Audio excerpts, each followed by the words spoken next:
Serge Charon, an agriculturalist from Senneterre, Quebec, his wife Ilka, and their 4-month-old daughter Yamina visit the produce market in the town of Sokodé in central Togo. It's the dry season in this small West African nation, and the women at the market stalls don't have an abundant supply of fruit and vegetables to sell. In fact, it's only quite recently that the local Kotokoli farmers have been growing crops which could be sold at the village markets. Traditionally, the crops cultivated by the Kotokoli were used to satisfy the food needs of their own families. Selling food at the village markets brings an additional income, but to do so, the Kotokoli must plan their farming very differently. And that's why Serge Charon has been working with the people in this region of Togo to help them grow their crops and plan their farming so that their market gardening projects can be more productive. Ilka is herself an agricultural researcher trained in Germany. She and Serge met and married while working here in Togo. For the two of them, their work with the Kotokoli allows them to apply their skills and participate in the development of this region.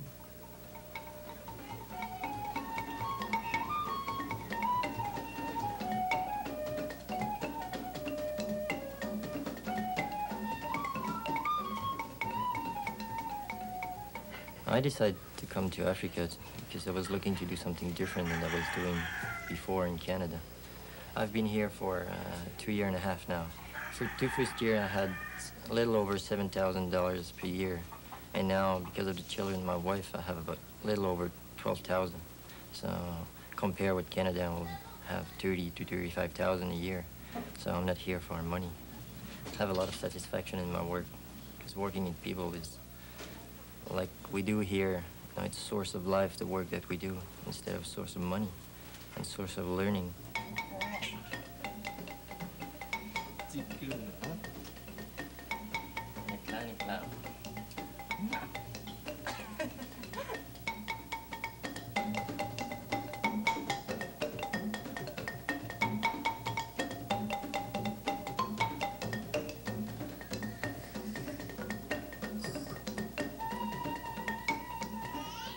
A native of rural Quebec, Serge Charon has deep roots amongst people who have traditionally worked close to the soil.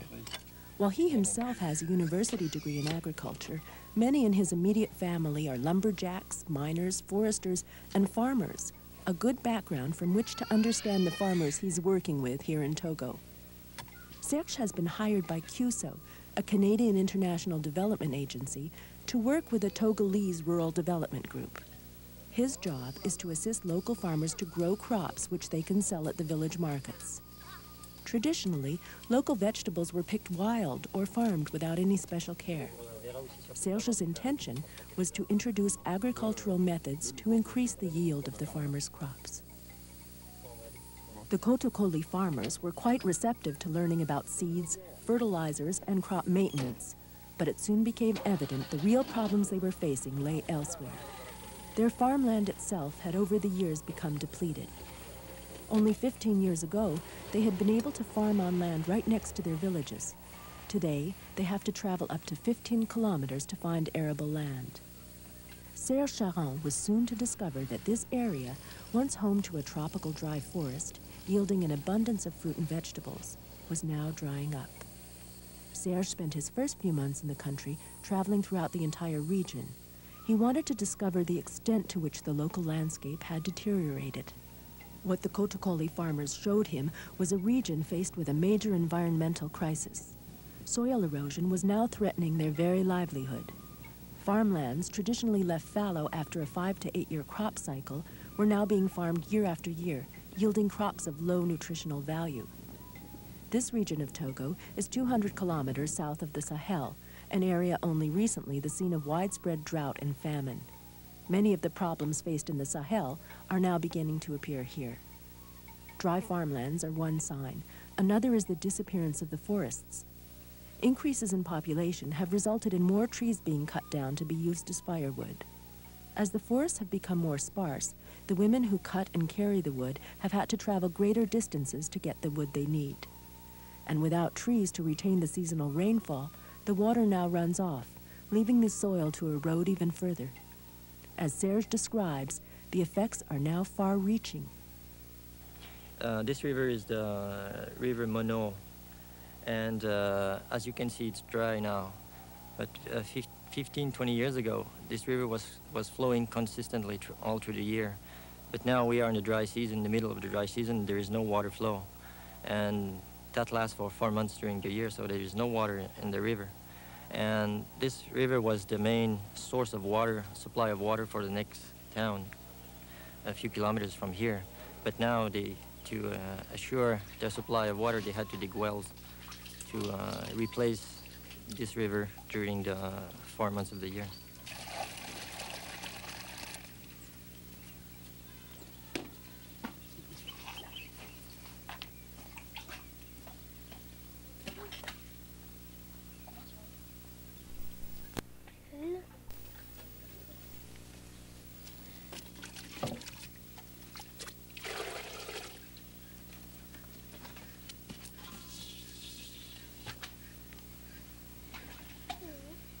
Near the Kotokoli villages, dried-up old wells dot the landscape.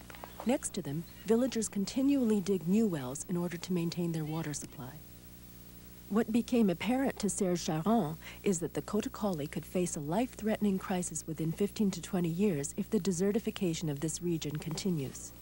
Exacerbating the situation in the past few years has been the arrival of Fulani nomads from the Sahel with herds of up to 1,000 cattle. Looking for greener pastures for their cattle, these nomadic herders have been creating additional burdens on the local soil. If these trends continue unabated, the deterioration of the environment could be irreversible. Here you can see pretty badly eroded soil. Topsoil has been removed, and there is this lateritic soil that appear on the surface of the soil. And when the erosion had reached that point, it's just impossible to recuperate. It's just lost, totally lost soil. The soil is cooked, and it's cooked hard like bricks, and you cannot grow anything on it. The threat faced by the Kotokoli is not a problem that is unique to this region of Africa. Since 1960, the percentage of the world's land surface covered by forests has been reduced from 1/4 to nearly 1/6. The Sahel region to the north of Togo is the largest area in the world to be threatened by the loss of arable land. Drought and famine in that region in the 1970s claimed the lives of over 250,000 people.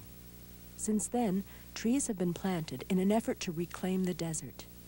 To the south, farmers have been noting the signs of the advancing desert, but development workers have only just begun to address this imminent environmental crisis. For Serge Charon and the Kotokoli farmers of central Togo, it became clear that a solution would have to be found to the drying up of the land.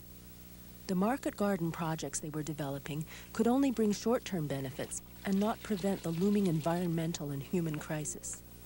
After meetings with local officials, it was decided to implement a new project that would try to solve the long-term dangers of soil erosion and deforestation.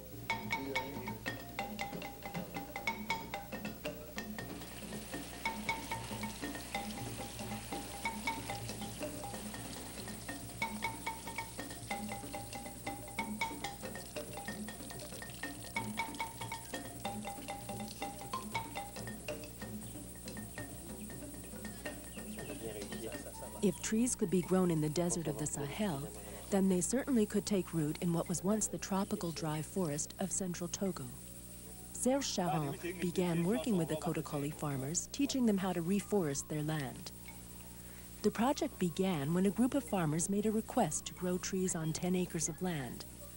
CUSO agreed to furnish the seeds, bags, watering cans, and other needed materials, as well as technical support by Serge. And each of the farmers made a commitment to produce 2,500 trees. They began in nurseries close to the villages. Here, the delicate seedlings were protected and nurtured until they were strong enough to be transplanted. Once they learned the simple tree planting techniques, the farmers would then be able to initiate their own reforestation projects. The people that you see there, they are that's their trees. That's people that want plant trees, so they have to produce their own trees. And we have, in this village here, we have 4 nurseries.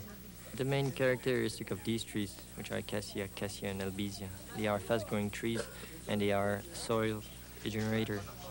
Because I often like planting trees. People know that trees are important, but they never plant trees before.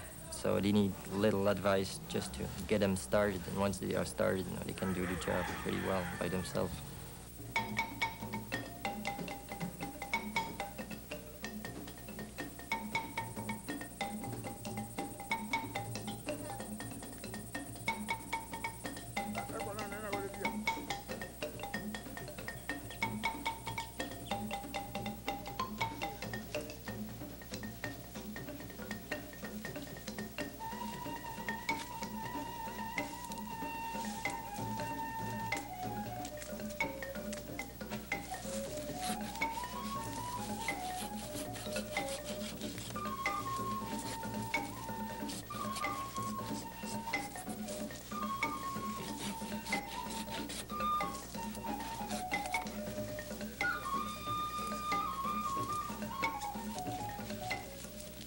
We started this plantation a year and a half ago, and now it's time to thin the trees, because now the density of trees is quite high, and we want to give light to the trees.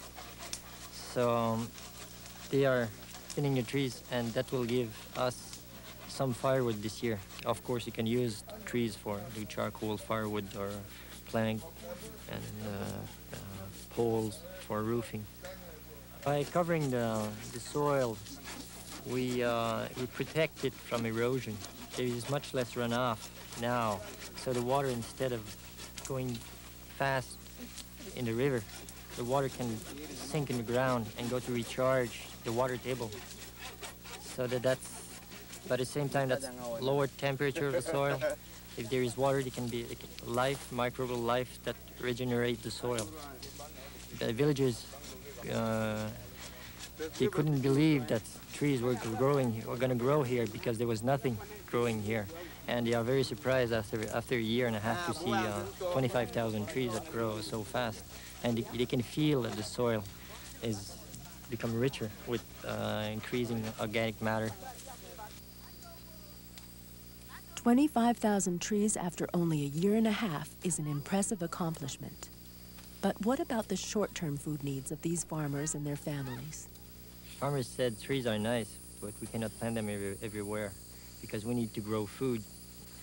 So we had meetings and we talked together and said, why can we do something to do both, benefit from the trees and benefit from agriculture? So that's the answer we found together. We plant 5 rows of trees across the slope, perpendicular to the slope, and we leave 30 meters of field and do another 5 meters of trees, 30 meters of field for all the watershed. So there will be not so hard runoff over the ground. These line of trees will act as a dam, a barrier to the runoff, and that will allow the water to sink down to the water table. And we think that's a solution to present problem of soil erosion. But it's only one step. There is other step to think of, like having accelerate fallow by using green manure plant that we just plant them and make the soil richer, and after we plow them. So it's just a step, but we have to go by step with farmers. When we come to a problem, we just find a new solution.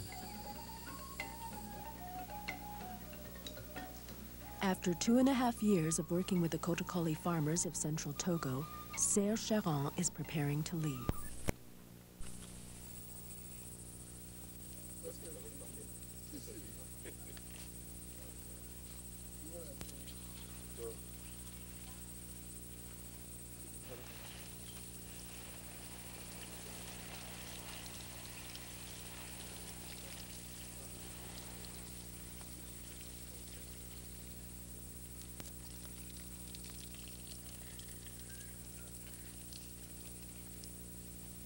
On va arroser ça ici, là où il y a des plants, parce que là il y a des produits.